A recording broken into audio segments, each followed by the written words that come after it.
मेरे यहाँ पे माली काम करता है मेरे घर पे। उस माली से मैंने एक दिन पूछा, ये बागेश्वर बाबा धाम कौन है? बोले बहुत बड़े संत हैं, सब कुछ जानते हैं, बहुत जबरदस्त हैं। जब उनके ऊपर कंट्रोवर्सी आई, मैंने पूछा क्या विचार है आपका? अब मुझे लग रहा है वो पाखंडी है। फिर उन्होंने आके कुछ पत्रकारों को लेके ठोक दिया, प्रूव कर दिया। मैंने कहा अब क्या मानना है? कह रहे नहीं, वो बड़े संत हैं। सब कुछ वही था, बागेश्वर बाबा भी वही थे, मेरा माली भी वही था। यानी कि कहानियों से परसेप्शन बदलता है। एक शख्स जिनका शौक है मोटिवेट करना, वे डूबते को सहारा देते हैं। इंसान के अंदर मर चुके जज्बात और जोश को जिंदा कर देने का हुनर उन्हें बखूबी आता है। आप ऊंचाइयों पे पहुंचने का सपना देख रहे हैं, वे सपने को साकार करने का तरीका बता देंगे। आप मंजिल तक पहुंचने का रास्ता ढूंढ रहे हैं, वे आपको सही दिशा दिखा देंगे। ऐसे शख्स को विवेक बिंद्रा के नाम से जानते हैं। विवेक जी, बिजनेस टुडे टेलीविजन के बातें कामयाबी की शो में आपका स्वागत है। पहला सवाल आपसे जानना चाहूँगा कि मोटिवेशनल स्पीकर, मैनेजमेंट गुरु, एंटरप्रेन्योर जैसे शब्द आपके प्रायवाची बन गए। इन शब्दों का जुड़ाव आपके साथ कैसे हुआ? ये कहानी कहाँ से शुरू होती है? कहानी की शुरुआत निगम जी वहीं से होती है जहाँ ज़रूरत पैदा होती है। आवश्यकता ही आविष्कार की जननी है, सबको मालूम है। और वहीं से परिवर्तन आता है। जितना तेज परिवर्तन लाएं तो मैं कौन? I am the change. मैं एक वो परिवर्तन हूँ और उस परिवर्तन को मैं लोगों को कम्युनिकेट करना चाहता हूँ with full conviction and clarity. मैं आज एंटरप्रेन्योरशिप को एनेबल करना चाहता हूँ। भारतवर्ष के अंदर अगर कोई चीज़ प्रोग्रेस ला सकती है तो वो एंटरप्रेन्योरशिप ला सकती है, उसके अलावा कुछ नहीं। एक इकोनॉमी की ग्रोथ होती है हमेशा तीन चीज़ों से। पहली है कंजम्पशन, दूसरी है सेविंग, तीसरी है इन्वेस्टमेंट। सेविंग और इन्वेस्टमेंट भी कंजम्पशन बढ़ाती है, कंजम्पशन भी कंजम्पशन बढ़ाती है, और ये तीनों मिलकर फिर कंजम्पशन बढ़ाते हैं, तभी देश बढ़ता है। और इनके लिए आपको चाहिए एंटरप्रेन्योर। और एंटरप्रेन्योरशिप को एनेबल करने के लिए आज हमारा अस्तित्व, हमारी आइडेंटिटी, हमारा पर्पस, हमारी सांसें, हमारी नींद, हमारी जागृत अवस्था सब इसी के लिए है। हम हर वो काम करेंगे। पीछे न्यूज चैनल पर लोग बोल रहे थे कि आप अडानी के फेवर में बोल रहे हैं। अरे मैं वो बोले तो आप अडानी के एजेंट हो, वो बोले आप अडानी के स्पोक्स पर्सन हो, आप अडानी के लिए आए हो यहाँ पे। मैं बोला बिल्कुल ठीक कह रहे हो, मैं अडानी का एजेंट हूँ, मैं हर एंटरप्रेन्योर का एजेंट हूँ, मैं 13 करोड़ एमएसएमईज का एजेंट हूँ। मुझे मिलता कुछ नहीं इनकी एजेंसी के लिए, लेकिन इससे भारत को मिलता है। और जब खुशहाली आएगी तो हर पॉलिटिकल पार्टी का, हर बिजनेस का, हर इंसान का देश में फायदा होगा। और वही मेरा पर्पज है। मैं एंटरप्रेन्योरशिप को एनेबल करने के लिए जीवित हूँ। सर, आपने अडानी का जिक्र किया तो अडानी का सवाल मेरे जहन में आया कि इन समय जो अडानी को लेकर चल रहा है, अचानक से वो बहुत ऊपर गए, फिर अचानक से हिंडनबर्ग की रिपोर्ट आई, फिर उनका एक डाउन शुरू हो गया, फिर अब चीज़ें बैलेंस हो रही हैं। तो इस तरह की बिज़नेस में बहुत सारे बिजनेसमैन के साथ इस तरह की चीज़ें होती हैं कि उठना गिरना होता है। तो इस पूरी घटनाक्रम को आप किस नज़र से देखते हैं और क्या संदेश देना चाहेंगे आप उनके निवेशकों को? लोगों को ना, पहले तो क्या है मैं आपको समझाता हूँ। एक मेरे यहाँ पे माली काम करता है मेरे घर पे। उस माली से मैंने एक दिन पूछा, ये बागेश्वर बाबा धाम कौन है? बोले बहुत बड़े संत हैं, सब कुछ जानते हैं, बहुत जबरदस्त हैं। जब उनके ऊपर कंट्रोवर्सी आई, मैंने पूछा क्या विचार है आपका? बोले पहले मैं उन्हें बहुत बढ़िया मानता था, अब मुझे लग रहा है वो पाखंडी है। फिर उन्होंने आके कुछ पत्रकारों को लेके ठोक दिया, प्रूव कर दिया। मैंने कहा अब क्या मानना है? कह रहे नहीं, वो बड़े संत हैं। आपको क्या समझ में आई? सब कुछ वही था, बागेश्वर बाबा भी वही थे, मेरा माली भी वही था। मीडिया पे पहले देखा संत लगे, मीडिया पे दोबारा देखा अरे गड़बड़ है, मीडिया पे तीसरी बार देखा नहीं संत हैं। यानी कि कहानियों से परसेप्शन बदलता है। और कैसे परसेप्शन एक माली का बदला वो दिखाई पड़ा आपको अडानी के केस में। मैं आपको समझा देता हूं, इसके पीछे की साइंस को समझो। हिंडनबर्ग एक ऐसी ऑर्गेनाइजेशन है जो कोर्ट में अमेरिका में केस में जीत जाती है। हमारे देश के इरोज इंटरनेशनल ने भी उसके ऊपर केस किया, चाइना की एक बहुत बड़ी फर्म ने उसके ऊपर केस किया। ये दोनों हार गए केस, इरोज भी हार गया, चाइनीज कंपनी भी हिंडनबर्ग के अगेंस्ट हार गई। अब आपको लगेगा इसीलिए हार गए होंगे क्योंकि हिंडनबर्ग ने सच बोला होगा। नहीं, इसलिए नहीं हारे। वो इसलिए हारे क्योंकि अमेरिका में ओपिनियन रखने की आजादी है। और हिंडनबर्ग की रिपोर्ट में दो चीजों पर ध्यान देना। वो क्या बोलते हैं? वो बोलते हैं वी बिलीव, और दूसरा क्या बोलते हैं? We think. उनकी पूरी रिपोर्ट में ये दो चीजें मिली, वी बिलीव, वी थिंक। तो अमेरिका ने बोला इसकी रिपोर्ट सही है गलत है हमें क्या मतलब, वो तो उनका विचार है, विचार रखा। ये तो नहीं कह रहे कि भाई अडानी ने फ्रॉड किया है, वो कह रहे हमको लगता है हो सकता है फ्रॉड किया हो। 10 लोगों की ऑर्गेनाइजेशन 3 साल पुरानी, लाखों लोगों की ऑर्गेनाइजेशन अडानी 30 साल पुरानी। हमारे देश में भुट्टा सेकने के लिए कोयले पे जैसे हवा दी जाती है, ऐसे ही हिंडनबर्ग ने हवा दे दी कि जी हम यहाँ पे अडानी ऐसा, अडानी वैसा, अडानी, सारे नंबर्स अडानी के। आप debt service coverage ratio, interest service coverage ratio, आप उनकी जो एसेट टू डेट रेशियो, ये सारे बेसिक रेशियो थे जिनकी जानकारी नहीं, पर पॉलिटिकल पार्टीज को मौका मिल गया है और उसके चक्कर में लोग अपने देश के खिलाफ बोलने की जरूरत नहीं है। अगर अडानी ने गलत किया पकड़ में आ जाएगा, चीजें सारे नंबर वापस आ चुके हैं। मैं बहुत न्यूज चैनल पे बात कर चुका हूं अडानी के विषय में, पर हिंडनबर्ग ऑर्गेनाइजेशन विश्वसनीय है बिल्कुल नहीं है। न्यूयॉर्क स्टॉक एक्सचेंज में उसको रिपोर्ट बनाने के लिए अब इस समय बैन कर दिया गया है, वो वहां रिपोर्ट नहीं बना सकता। तो आप मानते हैं कि अडानी जी के साथ जो अभी हो रहा है, जिस दौर से वो गुजर रहे हैं, वो इससे बाहर निकल जाएंगे? वो निकले नहीं निकले, बॉटम ना आप जानते, टॉप ना मैं जानता। मेरा मुद्दा वो नहीं है वो निकले ना निकले, मेरा मुद्दा नहीं उन्होंने फ्रॉड किया नहीं किया। मेरा मुद्दा यह है कि अडानी के बिजनेस चल रहे हैं, अडानी के बिजनेस सेफ हैं, कैश फ्लोज हैं, रिकरिंग रेवेन्यू के बिजनेस हैं, धंधा वैसे का वैसा है, कागज ऊपर नीचे हुआ है। अडानी की कंपनी ओवर वैल्यूड थी, बहुत ओवर वैल्यूड थी, सबको पता है। उसमें इन्वेस्ट आपको नहीं करना चाहिए था, मुझको नहीं करना चाहिए था, सबको पता है। रिटेल इन्वेस्टर को नहीं जाना चाहिए क्योंकि प्राइस टू अर्निंग रेशियो ज्यादा थी, सबको पता है। आज उसका प्राइस करेक्शन हो गया है, पर धंधा ठीक है, अडानी सेफ है। निकल जाएंगे मतलब क्या, निकले हुए हैं, वो सेफ हैं, उनको कोई तकलीफ नहीं है। अडानी के धंधे ऑन हैं, चालू हैं, बस उनकी रैंक बदल गई, दूसरी रैंक से 15वीं रैंक 17वीं रैंक पे आ गए दुनिया में। क्या फर्क पड़ता है इससे, धंधा चल रहा है। आज जब गूगल में वैल्यूएशन ड्रॉप हुई 15% लोग निकाल दिए, फेसबुक में वैल्यूएशन ड्रॉप हुई 8% लोग निकाल दिए, अमेजॉन में वैल्यूएशन ड्रॉप हुई 9% लोग निकाल दिए। अडानी की वैल्यूएशन 50% ड्रॉप हुई, एक आदमी नहीं निकाला। अरे धंधा चल रहा है मेरे भाई, कागज ऊपर नीचे हुआ है, इसलिए भ्रमित मत होइए। मैं एंटरप्रेन्योर्स के साथ में उनका एडवोकेट बिना पैसे लिए हमेशा खड़ा रहूंगा। मुझे देश के एंटरप्रेन्योर्स को आगे बढ़ाना है। ये आपके पहले प्रश्न का भी उत्तर है, दूसरे प्रश्न का भी उत्तर है। चलिए अब इस मुद्दे से बाहर निकलते हैं। सर आप मैनेजमेंट गुरु हैं, ठीक है, आप मोटिवेशनल स्पीच देते हैं, लोगों को मोटिवेट करते हैं। मैं इसको दो तरीके से जोड़ रहा हूँ कि एक ज़माना था कि नुक्कड़ पे गाँव देहात में लोग ज्ञान देते थे, बैठ के बड़े बुजुर्ग बताते थे, तो लोग भागते थे दूर कि यार ज्ञान फैल रहा है, भागो। आपने एक ऐसा सम्मोहन बांधा कि लोग आपकी स्पीच सुनने के लिए आते हैं, आपके पास खींचे चले आते हैं। ये क्या जादू है, ये कौन सा सम्मोहन है? कौन सा सम्मोहन, कौन सा जादू? ये जादू हर वो व्यापारी कर रहा है जो कस्टमर की प्रॉब्लम को ऐसे सॉल्व कर रहा है कि कस्टमर आपके बिना अपने आप सॉल्व ना कर पाए। तो जादू, ये आपने जादू पूछा ना, तो ऐसे नहीं करते जादू। जादू करते कस्टमर की प्रॉब्लम को समझो, उसको समझो, फिर प्रोडक्ट बनाओ। तो कंज्यूमर और क्रिएटर जिस दिन साथ में आ जाए, सारे नंबर खत्म हो जाए। आपने बड़ी बड़ी कंपनियों में जाके लोगों को मोटिवेट किया है, स्पीच दी है, बड़ी बड़ी कंपनियां आपको बुलाती हैं। टेक्नोलॉजी की कंपनियों की दुनिया में अगर देखें तो बहुत सारा ले ऑफ हो रहा है, बहुत लोगों को निकाला जा रहा है, नकारात्मक माहौल थोड़ा सा। ऐसे में आप क्या सलाह देंगे कंपनियों को भी और उन लोगों को भी जो काम करते हैं, किन चीज़ों के लिए आपको पहले से तैयार रहना चाहिए और कैसे? कंपनी को ना 3 चीज़ों पे तैयार रहना चाहिए। निगम जी, कितनी चीज़ें आप भी याद रखिए, बाकी सबको बताता हूँ। Cash, growth, profit. जिस धंधे में ये 3 चीज़ें हैं, कैश मतलब माल बेचने से पहले या माल बेचते ही तुरंत पैसा आए, कैश फ्लो अच्छा रहना चाहिए, जितना गया उससे ज़्यादा आया। फाइनेंस ये है, 3 चीज़ों का फाइनेंस है, समझ लीजिएगा। जितना पैसा गया उससे ज़्यादा आना चाहिए हर महीने, वो है आपका कैश फ्लो पॉजिटिव। जितने का माल बेचा उससे ज़्यादा का पैसा आना चाहिए, वो मार्जिन है, वो प्रॉफिट है। दोनों में फ़र्क है। फ़र्क क्या है मैं समझा देता हूँ। भारत की सरकार का जो टैक्स सिस्टम है उसके कारण फ़र्क समझा देता हूँ आपको। ऐसा होता है, आपने 100 रुपए का माल 150 में बेचा, कितने का मुनाफा? 50 रुपए का। 100 का माल 150 में बेचा, 50 रुपए का मुनाफा। आपकी बुक्स में प्रॉफिट आ गया, आपने बिल इनवॉइस जनरेट किया, प्रॉफिट आ गया, पर पेमेंट 4 महीने बाद आई। तो यानी कि प्रॉफिट है, कैश नहीं है। ये प्रॉफिट नकली है, समझ में आ गया? 4 महीने बाद बाई चांस वो पेमेंट देने को मर गया, फिर आप उसके पीछे पीछे घूमते रहो, कोर्ट में जाते रहो, एमएसएमई समाधान योजना में जाओ, इसमें जाओ, उसमें 180 दिन और लगाओ, गेम ओवर। तो पहला चीज है, जब धंधा करो कैश का धंधा करो, उधार का नहीं। कैश फ्लो स्टेटमेंट अच्छा। दूसरा चीज है मार्जिन। मार्जिन आपको बता दिया, 100 का माल 120, 130, 150 में बेचना है, क्योंकि because expansion without gross margin is committing suicide. Expand कर रहा है, मार्जिन है नहीं, गेम ओवर।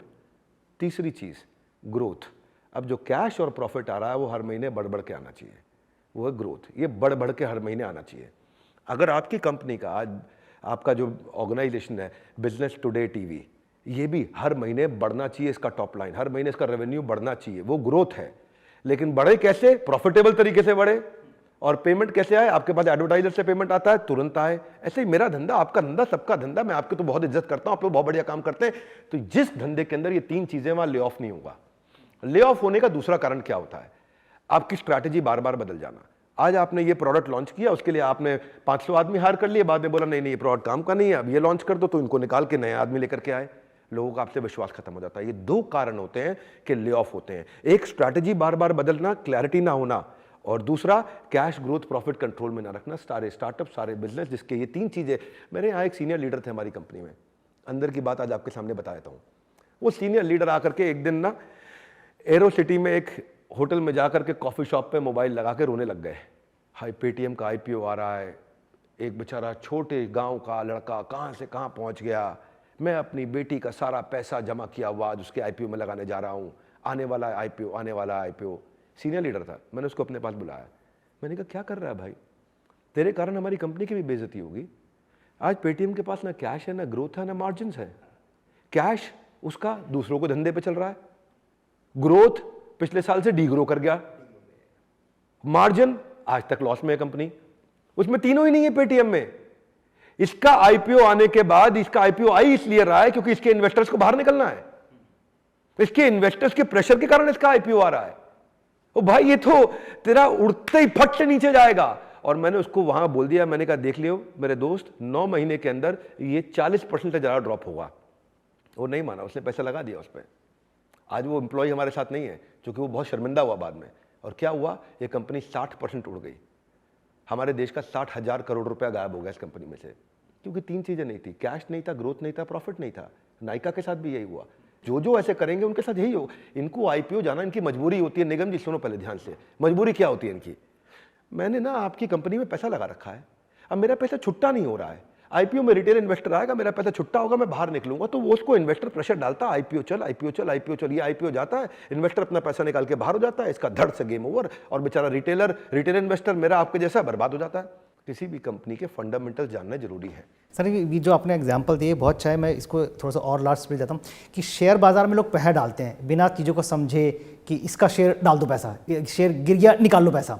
ऐसे लोगों को आप क्या सलाह देंगे कि मतलब कितना पेशेंस ज़रूरी है, कितना चीज़ें इसमें समझना कितना ज़रूरी है चीज़ शेयर बाजार को? इनको पता क्या करना चाहिए, इनको ढाबे पे वेटर की नौकरी करनी चाहिए। पूछो क्यों? क्यों? इसलिए करनी चाहिए क्योंकि वहां पे ना टिप मिलती है। आपने 500 रुपए का खाना खाया तो आप 50 रुपए की टिप देते हो, और वो टिप से खुश हो जाता है। अब इनका इससे क्या मतलब, आप पूछोगे? इनका इससे ये मतलब, ये ऐसे घोर अज्ञानता के लक्षण प्रकट करते हैं। इन लोग को कोई टिप देता है, अरे यहाँ डाल दे पैसा, ये टिप मिलती है ना, एक वो टिप होती है, एक ये टिप होती है। टिप मिली, इसमें पैसा डाल दे, इसमें पैसा डाल दे, जाएगा, भागेगा, दौड़ेगा। इनको फंडामेंटल सीखने चाहिए। एक मैं बताया था, अपनी तारीफ नहीं करना चाह रहा था, पर फिर भी कर देता हूँ, जरूरी है। यहाँ पे 39 मिनट का एक मैंने वीडियो दिया है, शेयर मार्केट का संपूर्ण ज्ञान। उसमें मैंने 10 फंडामेंटल बताए हैं, वो बताऊंगा तो आपके साथ में 1 घंटा उसमें निकल जाएगा। अगर पॉइंट्स में बता दे 10 फंडामेंटल कौन से पॉइंट्स? बहुत लंबा जाएगा, बहुत लंबा मैं आपको फिर भी शॉर्ट में बता दिया। 3 चीजें बता दिया आपको, कैश चाहिए, ग्रोथ चाहिए, प्रॉफिट चाहिए। अगला बताया हूँ मैनेजमेंट अच्छी होनी चाहिए। 5वां बताया हूँ कंज्यूमर उसको कंसिस्टेंटली खरीद रहा हो बाजार से, आपको इंडिकेशन मिलते रहने चाहिए। आपको ये देखना चाहिए कि ये जो कंपनी है इसका 10 साल का ट्रैक रिकॉर्ड दिख रहा हो, 10 साल में इसने कितने अप कितने डाउन लिए। ये मैं कुछ फटफट 6-7 चीजें तो आपको बता दी। वो 10 पॉइंट का वीडियो, उसे मैंने डेटा के साथ एक्सप्लेन किया है, वो देख लें आप। शेयर मार्केट में जब कोई वीडियो डालता हूं, वो 1 करोड़ 2 करोड़ 3 करोड़ 4 करोड़ लोग देख लेते हैं उसको, उस वीडियो को तुरंत, क्योंकि लोग जानते हैं इस आदमी की समझ है, ये इन्वेस्ट किया हुआ है इसमें, इसलिए नहीं कर रहा, इसको कोई कमीशन मिल रही है इसलिए नहीं कर रहा। मैंने किसी शेयर मार्केट में किसी कंपनी की को कभी प्रमोट नहीं किया कि इसमें पैसा, जैसे आज भी बोल लेता हूँ अडानी के लिए, मैं ये नहीं बोल रहा अडानी में पैसा डालो, मैं ये बोल रहा हूँ कि हमारे जयचंद लोग जो हमारे देश में हैं उनकी मत सुनो बस। भाई हमारे देश के व्यापारी को आगे बढ़ाना, इतनी तो हमारी जिम्मेदारी, देश पे उंगली मत उठाना, इतना मैं कह रहा हूँ।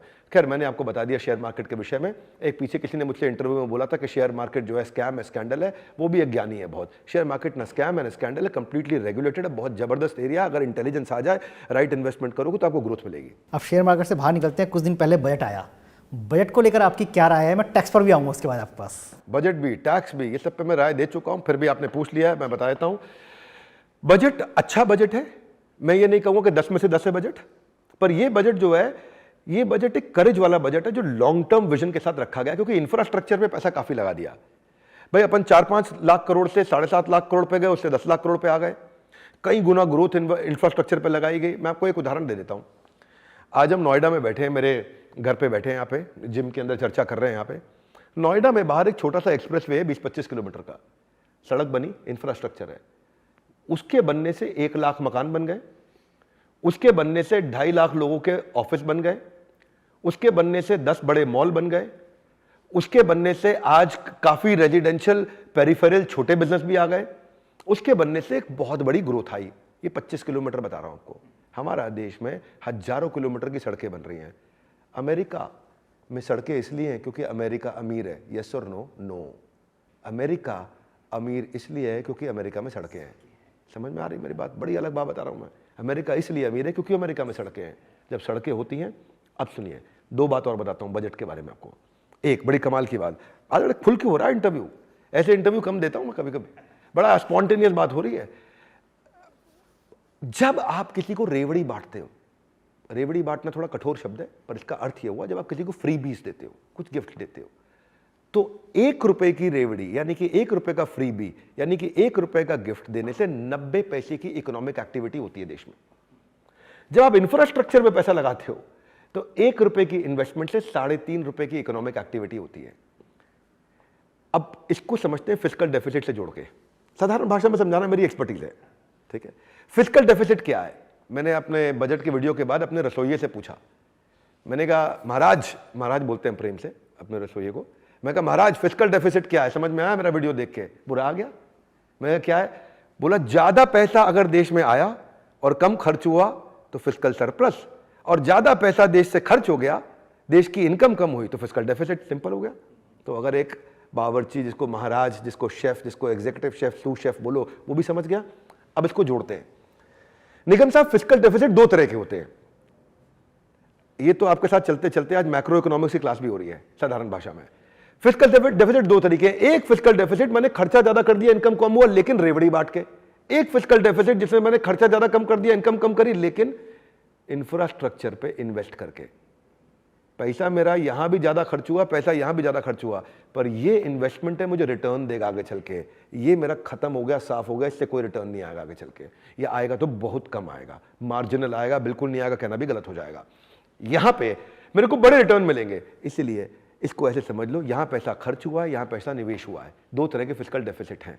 तो इस सरकार के इतने इलेक्शंस आने के बावजूद, मेरे ख्याल 10-11 राज्यों में इलेक्शन हो रहे हैं, नॉर्थ ईस्ट में पूरा हो रहा है, साउथ में हो रहा है, थोड़ा बीच में हो रहा है देश के, इतने इलेक्शन हो रहे हैं, जनरल इलेक्शन आने वाले हैं, आखिरी बजट है इनका। मैंने सोचा था निगम साहब इस बार कुछ ना कुछ ये सरकार ढील देगी।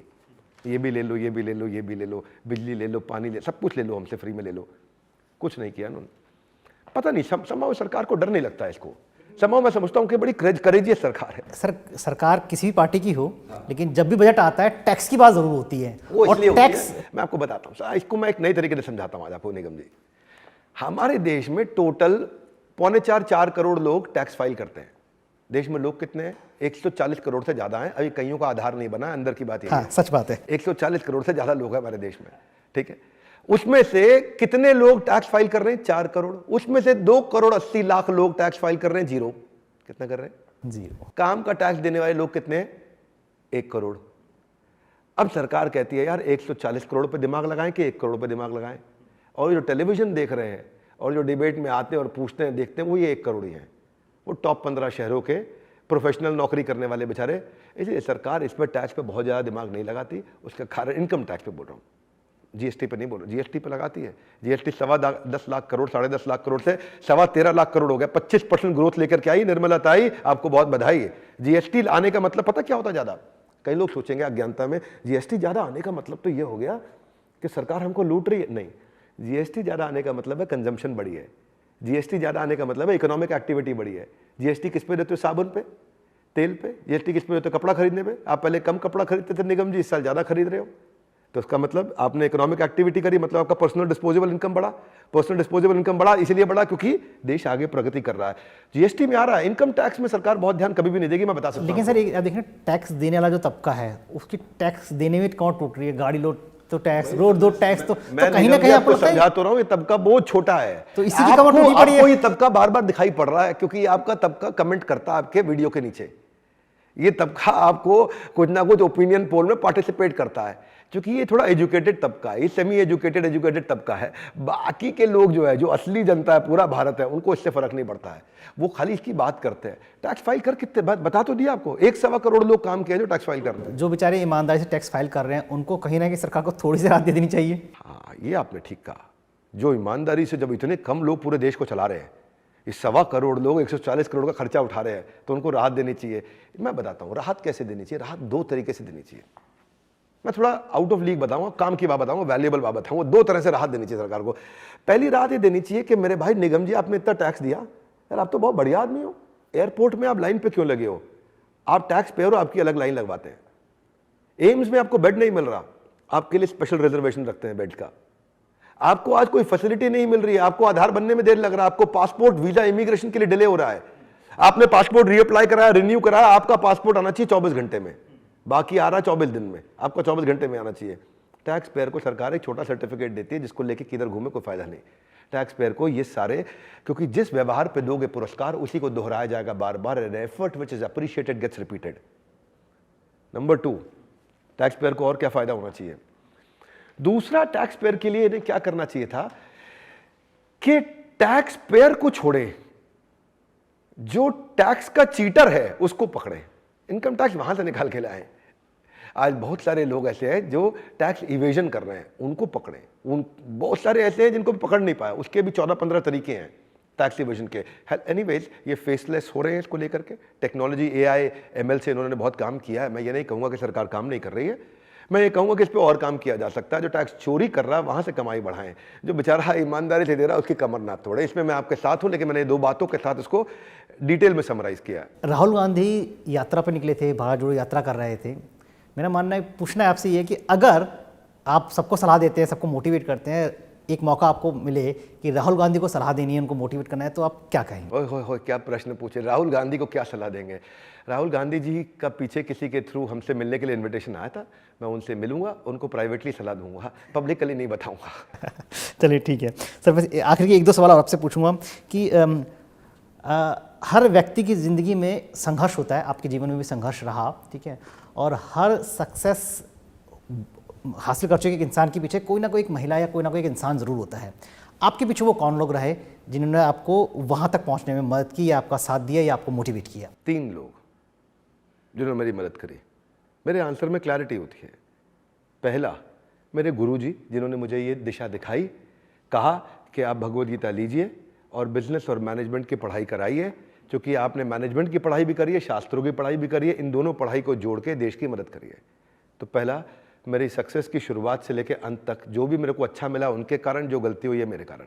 तो पहले मैं अपने गुरुजी को प्रणाम करता हूँ। दूसरा, जो मुझे सक्सेस मिली, उस सक्सेस में का कंट्रीब्यूशन बहुत बड़ा है मेरी कंपनी के लीडर्स का, जो दिन रात मेरी एब्सेंस में भी मेहनत करते हैं। मैं ऑफिस नहीं जा पाता, आज भी हम जिम में बैठे हैं, यहाँ चर्चा कर रहे हैं, अपने घर पे बैठे हैं, चर्चा कर रहे हैं, लेकिन लीडरशिप बहुत मजबूती से काम कर रही है, बहुत कमिटेड है, बहुत इंटेलिजेंट है, बड़ी फोकस्ड है, और तेज़ रिजल्ट, कैश, ग्रोथ, प्रॉफिट तीनों में ला रही है।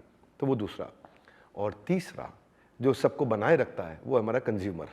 वो हमारे को व्यूअरशिप, एंगेजमेंट देता है। आज भी वर्ल्ड का number 1 entrepreneurial YouTube channel run कर रहे हैं।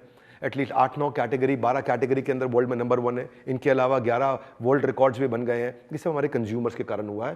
जो कस्टमर सिग्नल देता है, मैं उस हिसाब से कंटेंट बना देता हूँ। एक सवाल था जो मैं आपसे पहले पूछना चाहता था, लेकिन वो पूछते पूछते अब आखिर में आ गया कि जब मैं आया तो आप जिम में व्यस्त थे। आप इतने व्यस्त रहते हैं अपनी पूरी ज़िंदगी में, इतना काम, आपके पास लोगों से मिलना होता है, आप कैसे समय निकाल पाते हैं जिम में? और ये जिम आपका मोटिवेशन कैसा है? क्योंकि अक्सर लोग, मुझे से लोग जिम शुरू करते हैं 2 दिन में छोड़ देते हैं, तो ये जिम के अंदर मोटिवेशन कैसे आता है? निगम जी, इस प्रश्न को मैं पूरा करता हूं। अच्छा प्रश्न है आपका, और ये प्रश्न हो सकता है वायरल भी हो जाए आज लोगों को, क्योंकि इस मैसेज की जरूरत है। जिंदगी में जिम ने लोगों को 4 चीजों की जरूरत है, और मैं 4 चीजों पे ध्यान देता हूं। ठीक है, तैयार?